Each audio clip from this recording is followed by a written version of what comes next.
I am here to wake and shake someone up today with the raw truth. You have allowed the abuser to become your God. God needs and wants his baby girl back. Today, I'm talking about how the abuser became your God. And I'm also going to be giving you some signs, some nudges, some ways that God has been contacting you to let you know, baby, it's time to come back home. I hope that this message bless someone today, and I hope that it gives you the motivation and the awakening needed to shift your life, because you can do it.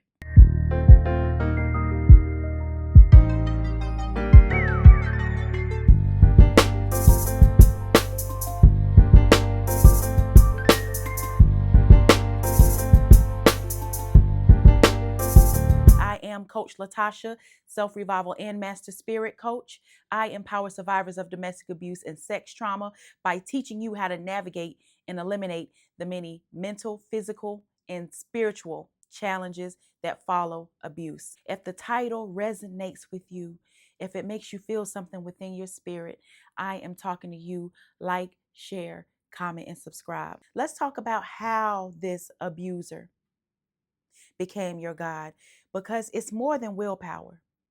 A lot of people misunderstand the fact, well, why don't you just leave? Not understanding that it's way more complex than just getting up and leaving. Leaving an abuser is the most dangerous time, because that abuser realizes that he has lost control.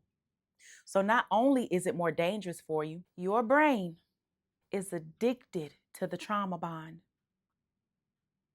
Prolonged abuse, manipulation, destroys neural pathways that affect your mood, that affect your judgment, that affects your emotional regulation, and it keeps you in that chase mode of seeking the abuser's validation. And once your life becomes nothing more than pleasing the abuser, being wrapped up in how they feel about you, being wrapped up in chasing their validation, being wrapped up in seeing how you can fix yourself to make yourself more appealing to someone who will never be satisfied with you, your life has become about the abuser. Therefore, you put God to the side. Does that make sense? Are you really understanding and feeling the power of that? Are you understanding how detrimental that is to your growth, to your happiness in life, to God being able to pick you up and lead you to where you need to be? As long as you are with the abuser, you will never get to see all the glory that God has for you. This is not to beat you up. I do want you to understand and to be gentle with yourself and understand that it is more than simple willpower.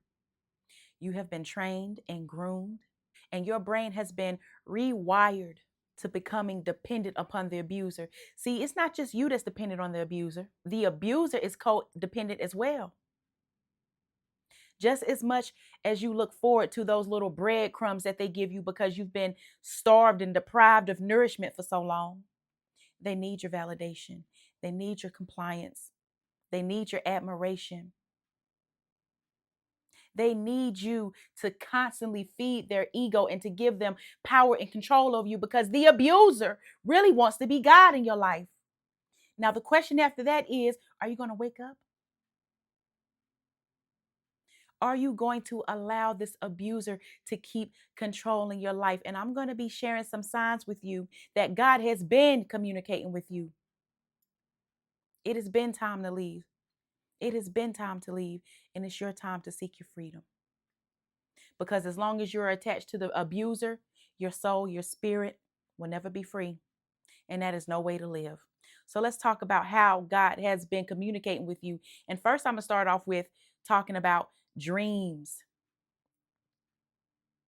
Now, I do realize that not everyone remembers their dreams. However, when God is speaking to you about this abuser, you're going to remember these dreams because they're going to be so disturbing. You're going to be filled with questions after these dreams. And some of the themes, or some of the dreams that you may have may be violent. You may even have dreams about your own death. And that's not to scare you, family. But that's the end game. The abuser becomes more violent every year that passes by. The manipulation deepens, the trauma bond deepens, the violence increases, whether he is physically violent or not. The emotional violence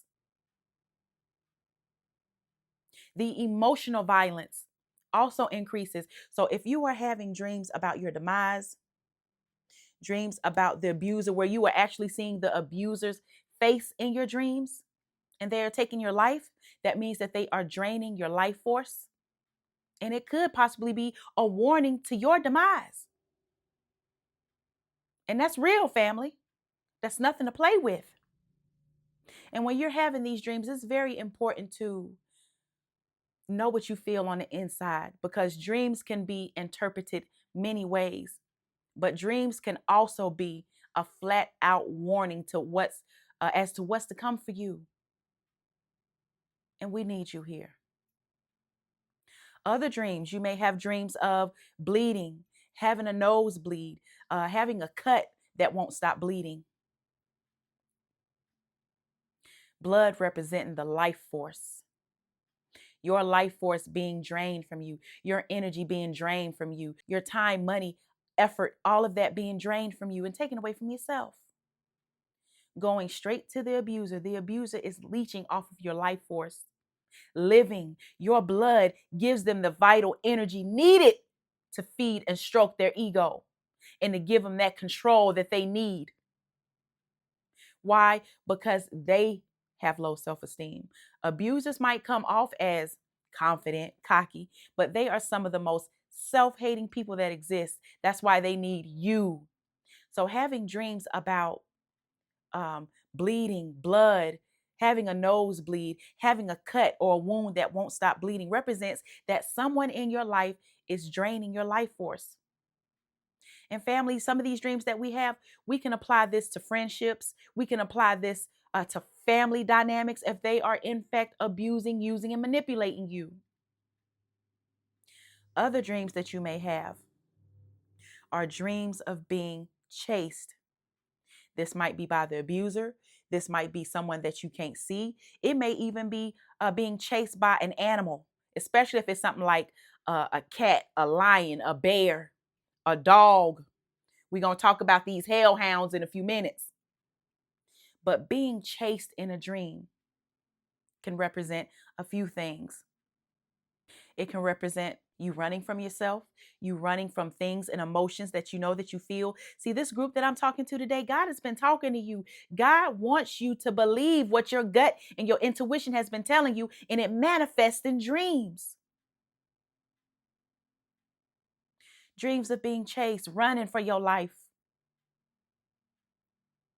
Even dreams of drowning in your emotion, drowning in your sorrow. The water represent all the emotion and movement and the turmoil that this abuse has caused you. Family, there are so many interpretations to this, and I will go ahead and make a note that some of these dreams, some of the symbols that I will mention in dreams are also known as signs that someone is performing witchcraft on you. And I need you to recognize that abuse is witchcraft. Manipulating anyone's mind or free will is witchcraft. Understand that. So it's not just someone in their house whipping up an elixir, bibbity bobbity boo. It is someone manipulating you, trying to control your mind, trying to control how you feel about yourself, trying to control the moves that you make in your life, trying to stop and block your progress. That is also witchcraft, family. So if any of these dreams sound familiar, understand that. Now let's talk about these hellhounds, the hounds of hell, dogs, wolves attacking you, biting you, following you. That is a demon manifesting in your dream. Those hellhounds represent the energy of the abuser. If you are ever bitten in a dream, chased by an animal or dog in a dream, know that that is a manifestation of the demon that's following the abuser. Because best believe that abuser has a legion of demons that's been following them in their bloodline. That's why they seek your pure, your pure blood, your pure energy, your pure light, your empathic soul. They need it. Anytime you were having dreams of being chased, bitten by an animal, those hellhounds, don't take it lightly. Don't take it lightly. Next way that God has been trying to communicate and let you know the seriousness, let you know that it's time to go. Accidents, people, car accidents, freak accidents, hurting yourself. Maybe you're cooking and you slice your finger. You cut your finger deeply. All of those, especially if it happens to be the first finger, your pointer finger, any finger. But if it's that pointer finger, that has to do with the direction that your life is going in. Injuring yourself, having freak accidents, car accidents represent an imbalance in life, and God needs you to wake up. Notice how after anyone has an accident, it changes their life. It changes their perspective of something because it's something that they have been needing to acknowledge and to see. And God will allow these things, these accidents to happen in our life to propel us to move forward. The same with having an abusive, manipulative person in your space, ruling and conducting you, being being stuck in this dictatorship. Like and comment if you've seen some of these signs, if you've had any of these dreams. I really want to know who I'm talking to. Next on the list, the abuser's losses become your losses. Your money start to get funny. Because once you align, this is spiritual warfare. This is a battle of your soul. This is a battle for your freedom. You don't belong. You're not supposed to be bound to someone's slave. That's what abuse is. So the longer that you remain content, especially when your intuition is talking to you, God will allow you to reap the karma of the abuser. Your covenant. You keep dimming that light. You keep dimming God's protection by aligning with the energy of the abuser. Do you hear me, family? This isn't to scare you. This is to wake you up, to know how serious this is. He start losing money, you start losing money. You know, the abuser always needs and wants something. Always trying to get you to do something outside of your boundaries. Always want you to help put up some money so they can maybe start a business venture or to help pay somebody else off. They always are in some shit and need you to get them out of there. Need you to help them get them out their own grave that they dug for themselves. So at some point, all of the losses of the abuser will become your losses, affecting your money, affecting your growth in life, affecting your reputation. Being aligned with the abuser means that you are in line with demonic spirits, and that's what it is, family. Next, declining health. Some of you may or may not be aware that prolonged abuse already changes your health. It already affects your brain and shrinks the hippocampus and other areas of the brain. It decreases your creativity, your stamina. Prolonged depression, increased anxiety. The decline in health can be simple things. It can be having colds all the time, always having colds and feeling blocked in your throat chakra area. It can be having irregular pap smears on a regular, especially if you were sleeping with the abuser, transferring that negative energy from their body straight to yours. A lot of them out here cheating anyway. Your pH being thrown off. Cancer, autoimmune disorders. Your immune system is weakened by constant abuse. Hair loss, losing your hair, weight loss or weight gain. All of this is a sign to let you know, is to wake you up so that you can begin to look at yourself. Look at all of the unhappiness. Look at all the negative things that are happening in your life. You cannot continue to be in an abusive relationship and thrive. Everything will start to decline. Starting with the outside to the inside, your body, your temple. As I stated, God has already been talking to you. So the more urgent that this matter becomes, you will start to feel that sense of urgency. You'll start to lose sleep at night. You probably ain't sleeping well anyway, but your sleep cycle will be even more disrupted. You feel a sense of urgency, deep desire, and yearning, and you may actually start to wonder, what would life look like without the abuser? When there was once a point in your life where you couldn't see life without him, what are you missing? If you're stuck in the middle of this bond, of this cycle, think about what life would look like without them. Think about what life would look like if you didn't have to be timed when you're going to the grocery store. If you smiling at someone or being kind means that you're sleeping with someone. Someone isolating you and trying to turn your friends and your family against you. Think about how it would feel to be totally free, to invest time into yourself, to beautify yourself how you want, to make the decisions that you want, to enjoy the hobbies and to feed into yourself like you want. Just imagine that. Once you get to a point to where you start imagining, yearning your own freedom, it's time to seek it. God is letting you know you can do it. It's time. You can no longer stay here. See, what the abuser has become so good at is getting you to mistrust your own judgment. They've gotten you to trust them more than you trust yourself. And that puts them in complete control when no one other than the Most High should have the power, the control, the safety, the safeguarding of your life. There is no growth. There is no evolution. There is no winning. There is no happiness. There is no happiness for you staying in the situation that you're in.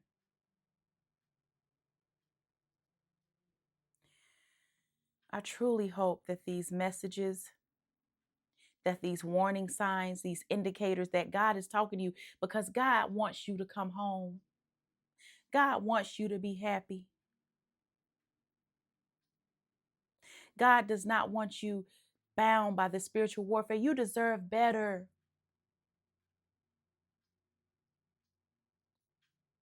It is possible to rewire your mind and to heal from this type of abuse. It takes creating a safety plan and getting away from the abuser. You can no longer do this. You can no longer stay here, especially if you have children. If you have children, you're letting them know that it's okay for mommy to be disrespected. When kids grow up in this type of physical or emotional abuse, they take on the traits of what their mother has allowed. Either they will take on your traits and allow people to walk all over them, or they will take on the traits of the abuser because they see that's how people survive and gain power and esteem. You can't afford to stay here. If you are stuck in this cycle, I truly hope that this message has awakened you, has awakened something in your spirit, has given you the confirmation you need and the strength that you need to move forward. Family, if you need help with this is my specialty. I can help you reprogram your mind. I can assist you in creating a safety plan. I can assist you in teaching you the techniques, connecting the mind and body and spirit together to be able to learn, know, feel again, because your emotions, who you are, your essence have been muted. I urge you to reach out for your free 45-minute clarity session. You can do so at www.clarasrevival.com. If you have questions, if you're afraid, if you just need someone to reach out to, please email me. I will respond. my coach at clarasrevival.com. Once again, I am Coach Latasha, self-revival and master spirit coach. I've lived this. Well, you can do it. You can do it. And what I will say, it's not easy. And as a life coach, we are taught not to tell clients that the work is hard because no one wants to do hard work. But this is something that you have to fight for. I'm not going to sugarcoat it. You have to be vigilant and fight for yourself. But once you know what to do, that is the part that makes it easier for you. And that's what I'm here to help you with, family. If I've encouraged you today, if I've blessed you today, like, share, comment, subscribe, and know that you are worth it. Know that no one else should have control over your life. It is time to gain your freedom, and that God needs his baby girl back to do the things that the Most High has called for you to do, because all of us were put here with specific gifts, talents, a specific perspective that only you and your experience can give the world. And you cannot do so. You cannot fully live being imprisoned by this spiritual warfare. It's bondage and it's demonic. I'm going to let go. I'm going to stop on that, family, because I could go on all day about this. I know the issues that you're facing. I know how difficult it is. I know how stuck you feel. And I want you to know that there is light. There is freedom. There is happiness on the other side. There is a such thing as happiness after abuse. I promise you that, family. I love you. Be blessed. And I will talk to you soon.